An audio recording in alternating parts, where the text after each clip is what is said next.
সুতরাং এই গণ অভ্যুত্থান কারোর একক নেতৃত্ব হয়নি। নূর ভাই, আপনি বলেছিলেন 10% ধাক্কা দেন, আমরা 10% ধাক্কা দিয়েছি, আপনার আহ্বানে হাসিনার পতন হয়েছে।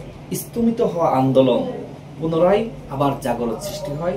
অনেক অভিযোগ সত্য, আবার অনেক অভিযোগ মিথ্যা, যেটা রাজনীতিতে হয়ে থাকে। এখন শুধুমাত্র এনসিপির বিরুদ্ধে অভিযোগ না, আরো অনেক দলের নেতাকর্মীদের বিরুদ্ধে অভিযোগ আছে।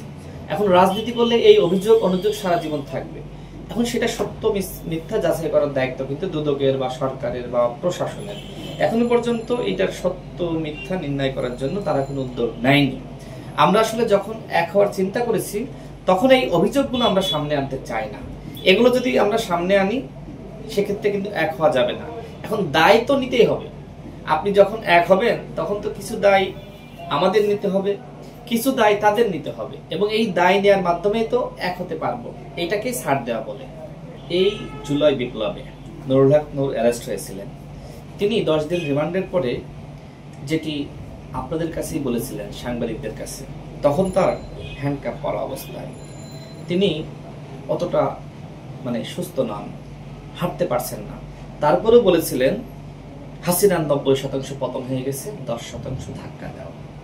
অর্থাৎ তিনি কিন্তু জাতির উদ্দেশ্যে একটি বক্তব্য প্রদান করেছিলেন। এরপরে সারা বাংলাদেশে স্তমিত হওয়া আন্দোলন পুনরায় আবার জাগরণ সৃষ্টি হয়।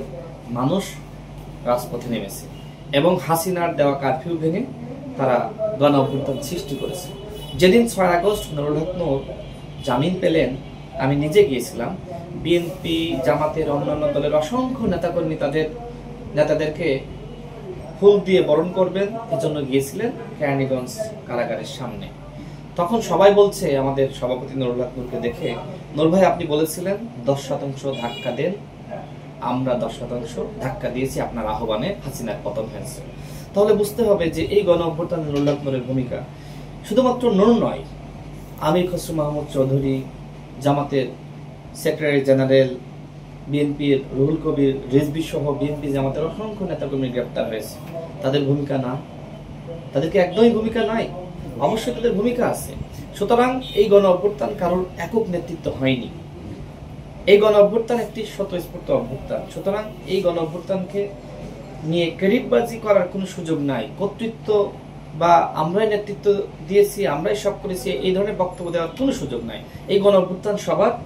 যাই হোক, আমরা এখন আর এই বিতর্ক সামনে আনতে চাই না, যেহেতু এক হওয়ার আলোচনা চলছে।